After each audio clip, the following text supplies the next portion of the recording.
Assalamualaikum warahmatullahi wabarakatuh.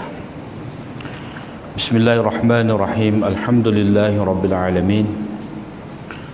Wassalatu wassalamu ala asyrafil anbiya'i wal mursalin wa ala alihi wa sahbihi ajma'in. Allahumma alimna ma yanfa'una wa anfa'na bima 'allamtana. Allahumma faqihna fid din wa 'allimna at-ta'wil wa zidna 'ilman ya rabbal alamin. Rabbi shrah li sadri wa yassir li amri wa hlul 'uqdatam min lisani yafqahu qawli. Subhanaka la ilma lana illa ma 'allamtana innaka antal alimul hakim wa la haula wa la quwwata illa billah. Alhamdulillah, syukur kita pada Allah SWT pada malam ni dapat lagi kita menyambung siri pengajian kita kitab Al-Fiqhul Akbar, dan kita masih lagi pada perincian bagi asal tauhid ataupun yang disebutkan sebagai iman ijmali, iaitu ayyakula amantu billahi wa malaikatihi wa kutubihi wa rusulihi wal ba'thi ba'dal mauti wal qadari khairi wa syarrihi min Allah Ta'ala. Iaitu pada malam ni, iaitu beriman, seseorang itu wajib dia mengucapkan aku beriman dengan Allah dan para malaikat, kitab-kitabnya dan rasul-rasulnya. Jadi pada ni bab berkenaan dengan wajib beriman dengan para malaikat. Nombor 7 tu muka surat 3, wajib beriman dengan para malaikat, yakni malaikat ialah makhluk Allah Ta'ala yang mempunyai jisim yang halus, yang diciptakan daripada cahaya. Dalam hadis Muslim ada disebutkan Rasulullah SAW bersabda, khuliqatil malaikatu min nurin, mana malaikat itu dicipta daripada cahaya, dan dia boleh menjelma dalam pelbagai bentuk, seperti mana kita baca dalam surah Maryam, itu bila mana Allah SWT memerintahkan Jibril mari untuk meniupkan ruh Nabi Isa ke dalam diri Maryam, maka Jibril mari dalam rupa manusia. Fatamassala laha basharan sawiyya, maka Jibril mari dengan menjelma dalam rupa manusia yang sempurna. Maknanya asal Jibril ni dengan banyak sayap, beratus-ratus sayap dia. Allah SWT menyebut malaikat-malaikat ni mempunyai ajnihatin, uli ajnihatin mathna wa thulatha wa ruba' yazidu fil khalqi ma yasha' ja'ilil malaikati rusulan. Allah SWT jadikan malaikat itu sebagai rasul-rasul, sebagai utusan dia, yang mempunyai sayap-sayap. Ada yang mempunyai dua-dua sayap, ada yang mempunyai tiga-tiga sayap, ada yang mempunyai empat-empat sayap, dan dia menambah lagi pada penciptaan malaikat itu, mana banyak dengan macam-macam rupa sifat, dengan macam-macam bentuk kejadian malaikat ni. Jadi malaikat dia boleh menjema dalam pelbagai bentuk. Biasanya mari dalam bentuk manusia lah. Mari nak jumpa manusia ni, mari nak bertemu dengan Nabi SAW, seperti yang kita baca dalam hadis yang terkenal, hadis iman, Islam dan ihsan. Jibril mari dalam rupa seorang lelaki yang kemas, mari bertanya kepada Nabi SAW. Begitu juga para malaikat yang datang kepada Nabi Ibrahim alaihissalam, mari memberitahu kepada Nabi Ibrahim bahawa dia akan mendapat anak, dan juga dia mari ni nak memberitahu, nak menghancurkan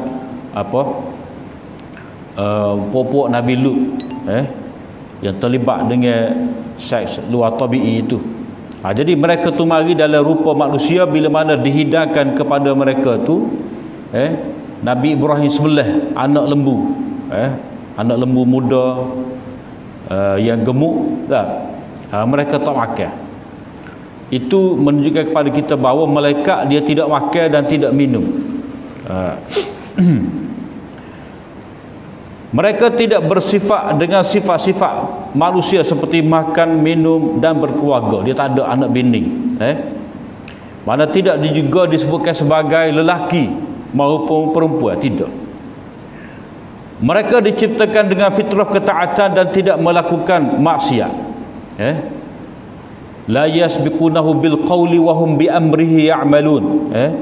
Para malaikat ni dia tidak pitah kata-kata Allah Subhanahu Wa Taala. Dia tidak pitah apa yang dikehendaki oleh Allah Subhanahu Wa Taala. Maknanya mereka hanya menanti arahan daripada Allah Subhanahu Wa Taala, dan mereka buat apa sahaja yang diperintahkan oleh Allah Subhanahu Wa Taala. La ya'sunallaha ma amarahum wa yaf'aluna ma yu'marun. Mereka tidak derhaka kepada Allah SWT dan mereka buat sahaja apa yang Allah SWT perintahkan. Mereka sentiasa bertasbih kepada Allah. Allah SWT menyebut di hujung-hujung surah As-Saffat, iaitu malaikat-malaikat yang bersaf. Mereka buat saf tu dalam keadaan beribadat kepada Allah SWT. Allah SWT kata tentang malaikat ni, wa inna la nahnu safun wa inna la nahnul musabbihun. Jadi malaikat tu kata kami ni orang-orang yang kami ni adalah golongan yang membuat saf. Wa inna la nahnu safun wa inna la nahnul musabbihun, dan kami ni bertasbih memuji-muji Allah. Maka wajib beriman dengan mana-mana malaikat yang disebutkan oleh Al-Quran. Kita kena percayalah. Mana kalau Allah SWT sebut nama malaikat Jibril di dalam Al-Quran, malaikat Mikail, man kana aduwwan lillahi wa malaikatihi wa rusulihi wa Jibril wa Mikala fa inna Allah aduwwul lil kafirin.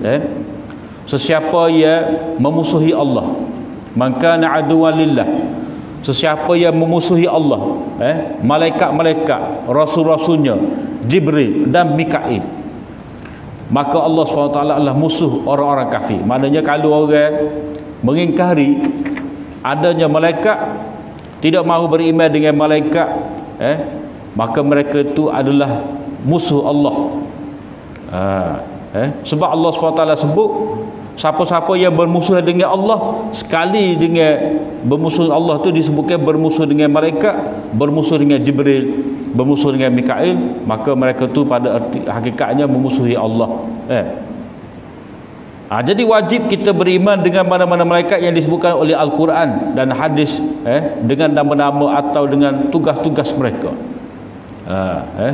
Allah SWT menyebut tentang malaikat yang tiup sangkakala tu, dalam Al-Quran ada. Begitu juga Allah SWT menyebut malaikat yang menjadi penjaga kita, malaikat yang mencabut nyawa kita. Itu semua disebutkan di dalam Al-Quran, dan wajib kita percaya. Dan kita wajib beriman dengan adanya malaikat ni, sebab Allah SWT telah jadikan malaikat ni utusan, perantara antara Allah dengan manusia. Mana Allah SWT tidak tajalli, tidak menzahirkan diri dia di hadapan kita, tetapi Allah SWT hantar malaikat untuk berusaha. Mana-mana yang ni, apa-apa yang Allah SWT nak titah, nak perintah kepada hamba-hamba dia, maka Allah SWT pilih seorang Nabi dan dihantar kepada seorang Nabi ni seorang malaikat. Kalau kata masing-masing tu Allah SWT hantar malaikat, maka jadi Nabi belakalah kita. Jadi itu tidak kena dengan maslahat.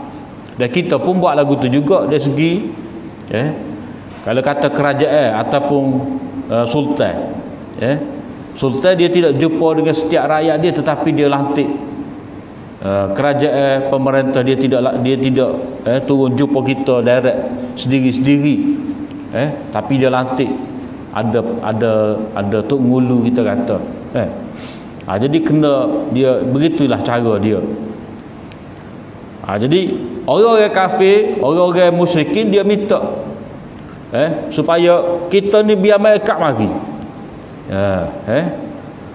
Biar malaikat mari. Itu sikap manusia yang tidak beriman kepada malaikat. Maknanya kita penting pada kita beriman kepada para malaikat, sebab malaikat ni Allah SWT jadikan sebagai utusan perantara kita dengan dia. Dan perkataan malaikat tu sendiri dia berasal daripada alaka. Alaka ni maknanya membawa risalah, membawa pesanan. Itu makna malaikat. Alukah maknanya surat. Alukah maknanya surat. Jadi malaikat tu diambil daripada perkataan alaka, makna membawa surat. Jadi tugas dia lagu tu. Maka kepada kita wajib beriman kepada malaikat dengan sifat-sifat dia tu. Sebab apa? Sebab sifat-sifat dia tu disebut dalam Al-Quran, disebut dalam hadis Nabi. Jadi kita kena beriman dengan malaikat ni, bukan kita puja dia.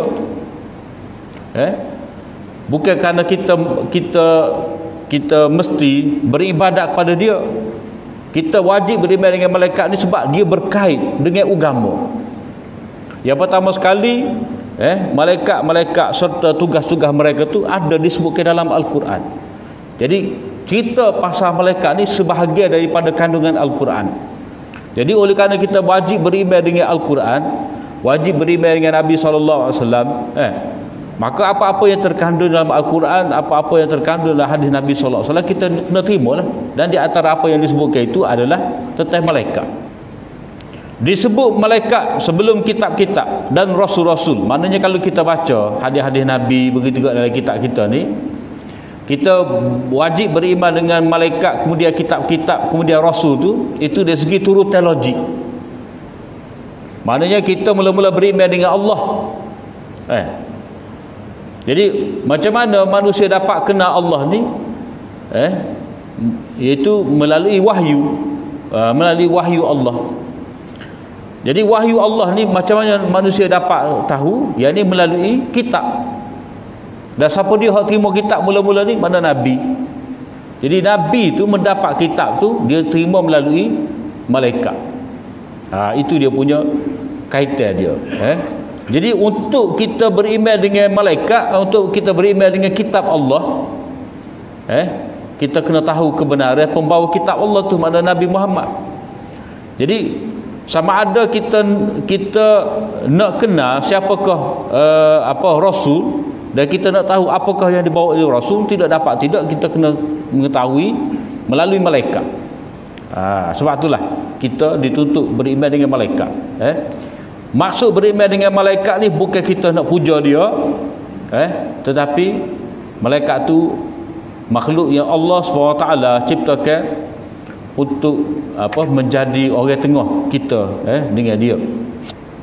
Jadi kerana melihat kepada peranan dan tugas malaikat yang membawa kitab-kitab suci daripada Allah kepada para rasulnya, bukan kerana mereka lebih mulia daripada rasul. Mana sebut malaikat dulu kemudian sebut rasul tu, bukan kata malaikat lebih mulia daripada rasul, kerana melihat kepada tugas, macam mana dia punya berlaku proses penerimaan wahyu.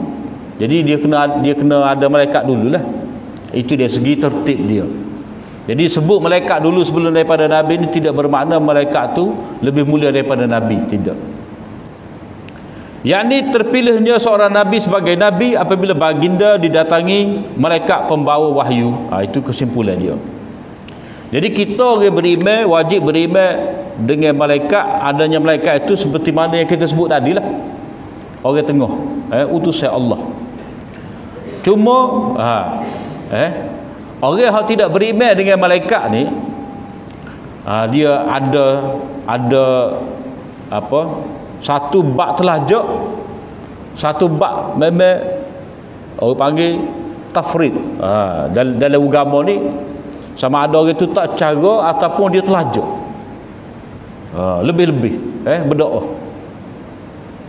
Jadi kita orang beriman ni duduk tengah-tengah, siratal mustaqim tu tengah-tengah.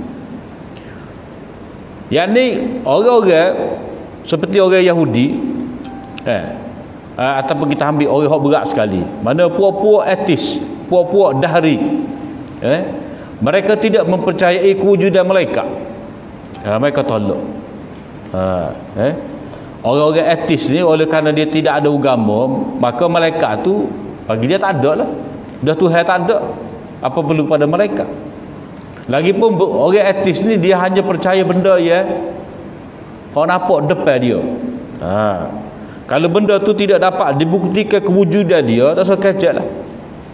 Mana benda tu hanya dakwah, itu kata dia. Tapi kita meyakini bahawa kewujudan sesuatu tu tidak semestinya dapat dilihat. Bila benda tu wujud, tidak semestinya ia dapat dilihat. Ataupun kita kata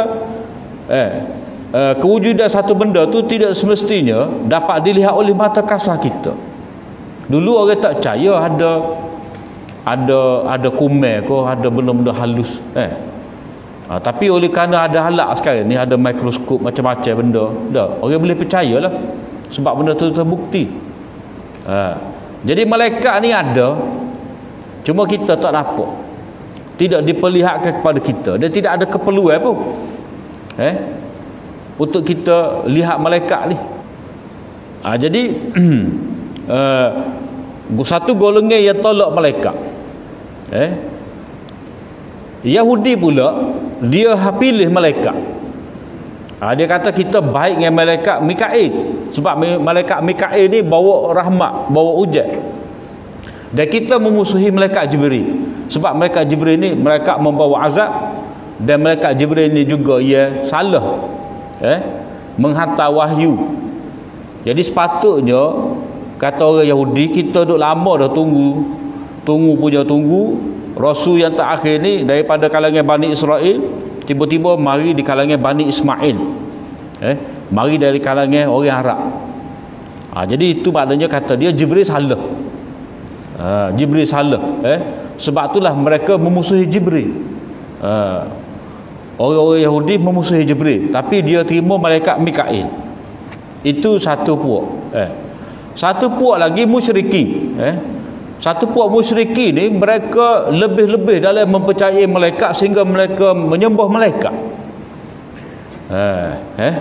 Mereka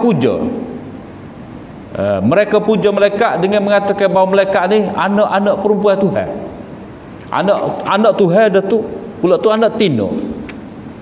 Itu golongan yang salah dalam beriman kepada malaikat.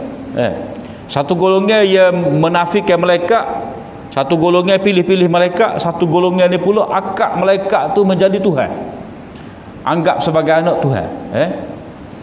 Iaitu golongan musyrikin Mekah. Sebahagian daripada golongan musyrikin Mekah, mereka mempercayai bahawa malaikat-malaikat ni anak perempuan Tuhan. Dan dalam masa yang sama, mereka tak sayang anak perempuan. Mana teruk punya teruk. Orang-orang Mekah ni dia kata malaikat ni anak perempuan Tuhan. Tapi mereka bila mana boleh anak perempuan, mereka tanah hidup-hidup.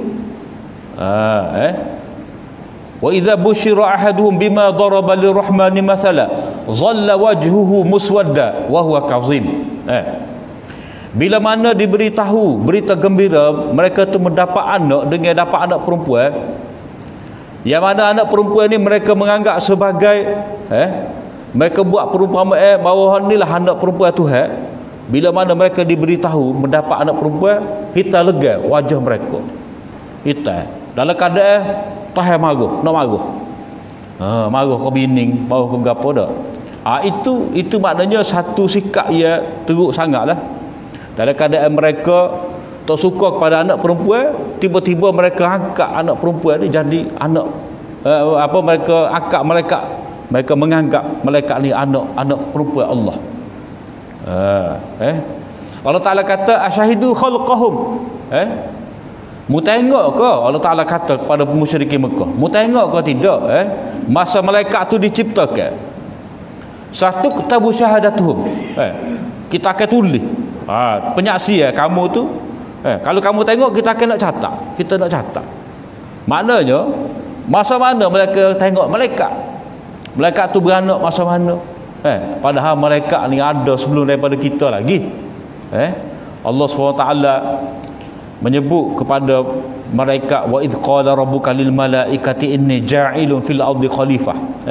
Ayat yang masyhur kita dengar apa mak? Masa tu Allah SWT sebut pada malaikat nak cipta khalifah, nak jadikan atas muka bumi ni khalifah. Tak ada lagi. Tapi malaikat mendapat berita daripada Allah Ta'ala. Maknanya kejadian manusia ni lewat benar daripada kejadian malaikat. Jadi macam mana orang-orang musyrikin Mekah tu boleh mendakwa malaikat ni anak perempuan Tuhan dalam keadaan mereka tak lihat? Adakah Allah SWT panggil mereka tu masa dia cipta malaikat? Itu maknanya Allah SWT mendedahkan kebatilan akidah mereka. Itu Allah SWT sebut dalam surah Zukhruf. Jadi malaikat ni ramah lah. Ramah. Ada disebutkan dalam hadis yang diriwayatkan daripada Anas bin Malik, Rasulullah SAW bersabda, Al-Baitul Ma'mur fis sama'is sabi'ah, di langit yang ketujuh tu ada Baitul Ma'mur. Yadkhuluna kulla yaumin, setiap hari masuk dalam Baitul Ma'mur ni selama 70,000 malaikat. Thumma la ya'udun, kemudian mereka tak kembali. Maknanya di langit ketujuh tu dia ada satu Baitul Ma'mur. Mana satu rumah yang dimakmurkan, maknanya penghuni, orang yang masuk dalam rumah tu beribadat pada Allah SWT. Jadi para malaikat masuk sehari 70,000 setiap hari, 70,000. Lepas tu orang masuk ni dia tak ada peluang kedua, sekali je peluang. Kira berapa ratus tahun umur dunia, mana kita boleh tahulah. Tak boleh tahulah, mana tak boleh kira lah dah. Sebab akhirat sampai bila nanti kiamat tak tahu. Kita suruh dekat kiamat tak tahu lagi bila. Cuma pastinya kiamat kita. Apa yang penting di sini, mana malaikat tu banyak, setiap hari mereka masuk beribadat di Baitul Ma'mur tu 70,000 sehari. Lepas tu tak akan masuk dah. Dia macam kita lah. Kita ni ada Baitullah, Kaabah. Hak wajib bagi kita seorang sekali seumur hidup. Dia ada sedikit sebanyak keserupaan. Itu beriman dengan malaikat. Dan orang-orang kafir musyrikin Mekah ni pula, bab malaikat ni mereka sentiasa mencabar Nabi. Dia kata, apa Rasul tu tidak mari, mana Nabi tu tidak mari di kalangan malaikat, mari pula dalam keadaan manusia yang makan minum seperti kita. Jadi dia tidak faham sunnatullah. Sunnatullah ni malaikat mari. Orang-orang musyrikin kata lau ta'tina bil malaikati in kunta minas sadiqin. Lau ta'tina bil malaikati in kunta minas sadiqin. Mengapa kamu Muhammad tak mari pada malaikat ni kalau kamu benar? Maknanya orang-orang musyrikin Mekah ni dia buat syarat dengan Nabi SAW, kita akan beriman kalau malaikat ada sekali. Nak kita nak kelih, kita baru nak beriman. Tapi demo ni dia tidak faham sunnatullah. Sunnatullah ni lagu mana? Yang menjadi rasul untuk manusia ni manusia juga. Sebab apa? Sebab rasul ni bawa agama. Nabi Muhammad SAW mari bawa agama, dan agama ni untuk diamalkan. Kalaulah hak mari sebagai Nabi malaikat, dalam keadaan malaikat tak bini, jadi tak ada maknalah agama tu. Maknanya pembawa pun tak boleh praktik. Pembawa agama itu sendiri tak boleh nak praktik agama. Tapi bila Allah SWT pilih Nabi Muhammad SAW sebagai Nabi yang terakhir, dan untuk dipraktikkan agama tu sampai akhir zaman, Allah SWT telah berikan kepada Nabi SAW macam-macam kedudukan, sifat, yang mana setiap daripada kita ni akan ada contoh untuk dia pada Nabi SAW. Mana itu membuktikan bahawa ajaran Islam ni mana praktikal. Mana dari segi bukan kita nak pelekeh, kita kata Nabi Isa, dia umur muda lagi sudah diangkat naik ke langit. dan dia tidak berkahwin. Jadi sudut tu kita tidak dapat ittiba', kita tidak dapat jadikan Nabi itu sebagai suri teladan. Tapi Nabi Muhammad sallallahu alaihi wasallam dari segi dia dengan umur pun 63, panjanglah kita kira dah umur 63. Lepas tu ada isteri. Lepas tu isteri pula ramai pula 9 orang. Lepas tu ada anak pula, ada menantu pula, ada mertua. Jadi Nabi sebagai bapa, Nabi sebagai suami, Nabi sebagai orang yang ramai isteri, Nabi sebagai orang yang ada anak, orang ada menantu, orang yang ada mertua. Mana semua tu kita dapat turut. Nabi sebagai pemerintah, kita dapat turut. Nabi sebagai ketua peperangan, kita dapat ikut. Nabi sebagai hakim, kita dapat turut. Nabi sebagai gapo lagi? Nabi sebagai seorang yang pernah jadi pengembala kambing, Nabi yang pernah miskin, Nabi yang pernah kaya. Jadi Allah SWT pelbagaikan sifat Nabi itu. Nabi yang ada sakit, Nabi yang ada terkena juga sihir apa semua. Jadi semua kehidupan Nabi itu dapat kita jadikan panduan macam mana. Tapi kalaulah malaikat tu mari, kalaulah Nabi tu dalam bentuk malaikat, jadi macam mana umat manusia ni nak ikut? Dia akan katalah, mari malaikat, dia tak apalah boleh harap amal agama, sebab dia tak ada nafsu. Jadi kita ni ada nafsu, jadi manusia dia akan cari halah semua. Maka sebab itulah Allah SWT pilih Rasul tu manusia juga. Dan kita tengok pada Nabi tu macam-macam aspek ia dapat menunjukkan kepada kita bahawa tidak ada alasan bagi setiap daripada kita ni untuk tidak ambil agama. Sebab apa? Sebab agama yang dibawa oleh Nabi tu memang dapat dipraktik oleh Nabi dan dituruti oleh para sahabat dia. Mana tak ada alasan. Itu yang pertama. Yang kedua, kalau malaikat mari ni, katalah malaikat tu mari juga kepada manusia, nak juga malaikat. Jadi sunnatullah dari segi peraturan Allah, bila mana malaikat mari ni,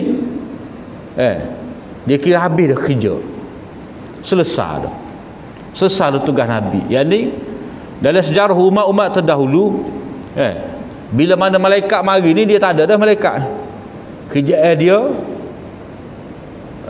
menghapuskan semua orang tidak beriman. Bila mari malaikat ni, laku dia amru, selesai kerja. Maknanya Nabi tu selesai tugas dia. Orang yang beriman, dia selamat dengan iman dia. Hak mana engkar tu, bila mana mari malaikat, demo ni dihapuskan, diturunkan azab, habis cerita. Dihapuskan, mana tak ning apa-apa. Itu maknanya orang-orang yang meletakkan syarat untuk beriman dengan Allah ni, kalau dia lihat malaikat, sebenarnya mereka segera dalam meminta azab. Sebab malaikat mari ni dia membawa azab. Kemudian malaikat ni dia ada sifat-sifat dia. Dia ni bolehlah tengok sifat malaikat ni muka surat 52. Muka surat 52 tu, di bawah nota kaki tu ayat Al-Quran, allamahu syadidul quwa zu miratin fastawa wa huwa bil ufuqil a'la. Itu adalah sifat-sifat malaikat Jibril. Itu dalam muka surat 52. Kalau kita nak baca, tengok belakang tu, itu Allah SWT sebut malaikat Jibril mari kepada Nabi SAW ketika mana berlaku Mi'raj tu. Allah SWT gambarkan sifat Jibril. Ia merupakan guru kepada Nabi SAW. Kemudian wajib kepada kita beriman dengan kitab-kitabnya, kitab-kitab Allah. Jadi wajib beriman dengan kitab-kitab Allah ni, maknanya kita ada kitab yang diturunkan oleh Allah SWT yang kita sebut sebagai kitab suci ataupun kitab samawi. Kitab mari daripada langit.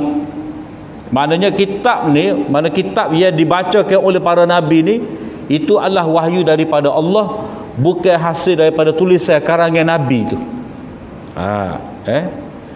Dan ini penting pada kita beriman, hanya beriman dengan kitab Allah yang Allah SWT turunkan kepada Nabi, bukan apa yang disebuahkan kepada Nabi.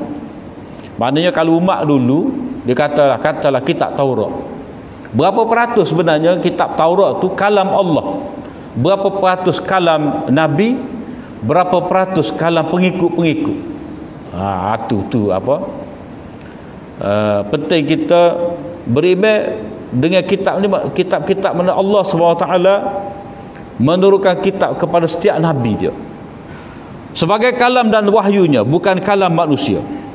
Wajib kita percaya, wajib kepada kita beriman dengan kitab-kitab yang disebutkan dalam Al-Quran dan As-Sunnah. Mana Allah SWT sebut Suhuf Ibrahim, Allah SWT sebut Taurat, Allah SWT sebut Injil. Mana kita wajib beriman dengan seolah-olah dengan nama-nama kitab ni lah. Adapun nak beriman dengan isi kandungnya dia satu persatu, ayat demi ayat, bab demi bab, itu tidak. Tidak. Sebab apa? Sebab sudah ada campur tangan. Sudah ada dah dimasuki oleh tangan-tangan manusia. Manusia wak kacau dah. Dia telah ubah dah kitab-kitab Allah. Cuma penting pada kita beriman secara ringkas ataupun beriman secara ijmali, iaitu Allah SWT bila mana dia nak memberi hidayah kepada manusia, maka Allah SWT menurunkan wahyu dia. Maknanya manusia itu tidak dibiarkan dalam keadaan tak tahu. Ada panduan. Ada panduan daripada Allah SWT setiap zaman untuk setiap umat. Yang ini sebagaimana Nabi Musa, Nabi Ibrahim, Nabi Daud itu mendapat kitab Allah, maka begitu jugalah Nabi SAW itu menerima kitab Allah. Sebagaimana Nabi kita menerima kitab daripada Allah, maka begitu juga setiap daripada Nabi sebelum Nabi SAW itu mereka ada kitab dia.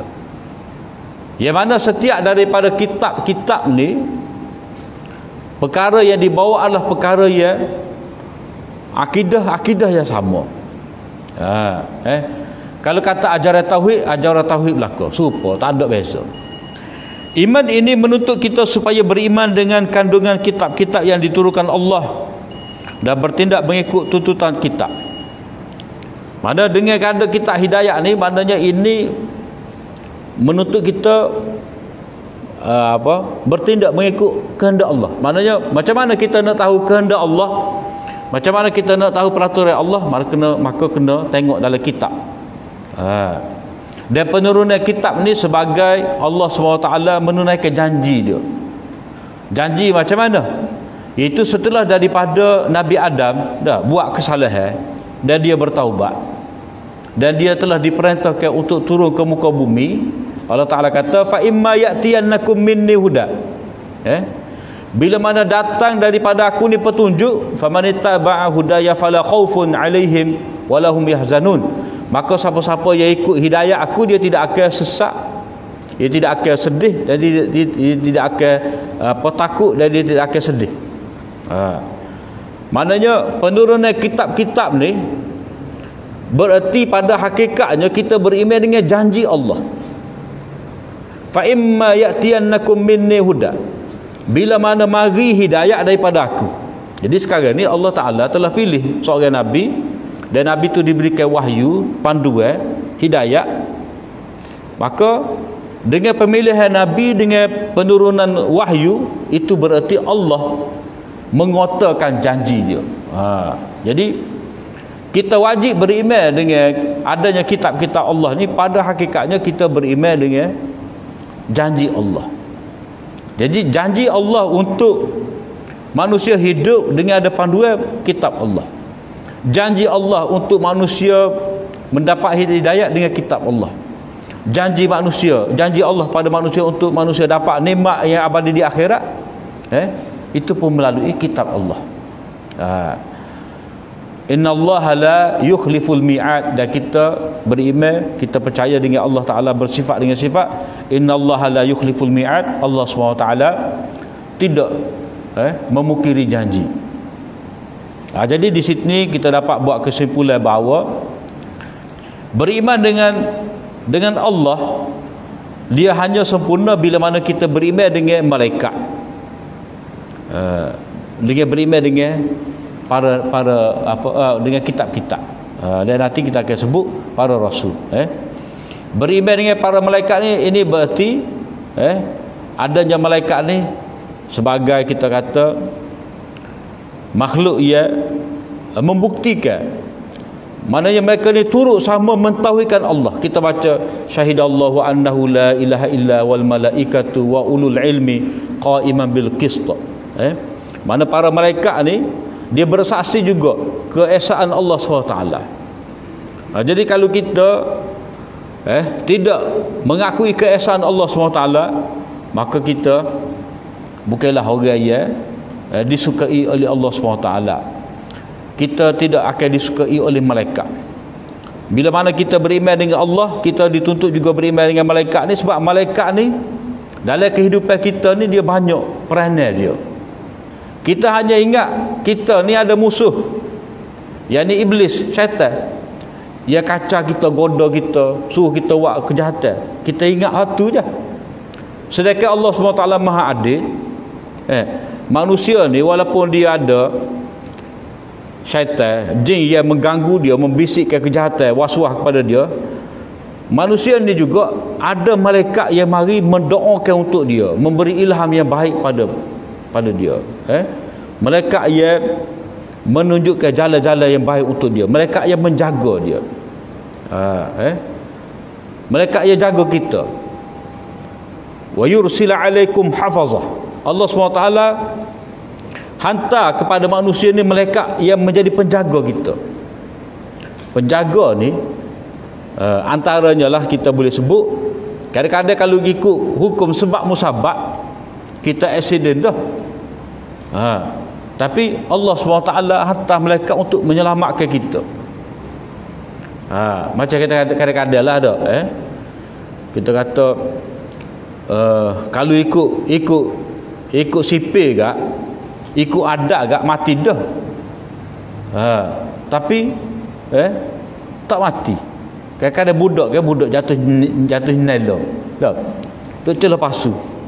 Budak mai tepi nyala, pok jatuh dah. Jatuh teriak dah. Kita tengok tak ada luka-luka. Tapi duduk dia tu duk celah pasu atas seming. Kita kata inilah mana malaikat tu dia dihantar oleh Allah SWT untuk sambut, untuk jaga. Kalau ikut hukum adat memang cedera lah, memang ada patah-patah lah. Tapi Allah SWT boleh hantar malaikat untuk menyelamatkan. Macam mana dalam peperangan Badar, Allah SWT tolong sahabat. Jadi itu semua peranan malaikat dalam kehidupan kita. Dia sentiasa menolong orang-orang beriman, sentiasa mendoakan untuk kita, sentiasa beristighfar untuk kita. Macam dalam hadis Nabi sallallahu alaihi wasallam, setiap hari ni Nabi kata ada malaikat yang berdoakan, Allah ma'ati munfiqan khalafa, Allah ma'ati munfiqan khalafa wa ati mumsikan talafa. Ya Allah, engkau berilah ganti kepada orang yang suka infak harta dia, dan berilah kebinasaan kepada orang yang bakhil. Itu di antara doa malaikat yang malaikat baca pada kita hari-hari. Jadi malaikat pada kita ni, mana kita wajib beriman ni, sebab dia ada faedah daripada beriman dengan malaikat ni, ada hikmah dia. Itu bila mana kita didampingi oleh malaikat, maka akan banyaklah ilham-ilham yang baik kita terima. Adapun orang yang jauh daripada taat pada Allah SWT, tenggelam dalam dosa, dalam maksiat, dalam kotoran, dalam najis, mereka ni lebih dihampiri oleh syaitan. Jadi sekarang ni kita nak berdampingan dengan malaikat ke, ataupun nak berdampingan dengan syaitan, kita boleh buat pilihan sendiri. Kemudian hak berikut ni, beriman dengan Rasul-Rasul Allah. Itu insya-Allah kita akan sambung semula. Setakat itu saja. Aku liqauli hadza wa astaghfirullah li wa lakum. Assalamualaikum warahmatullahi wabarakatuh.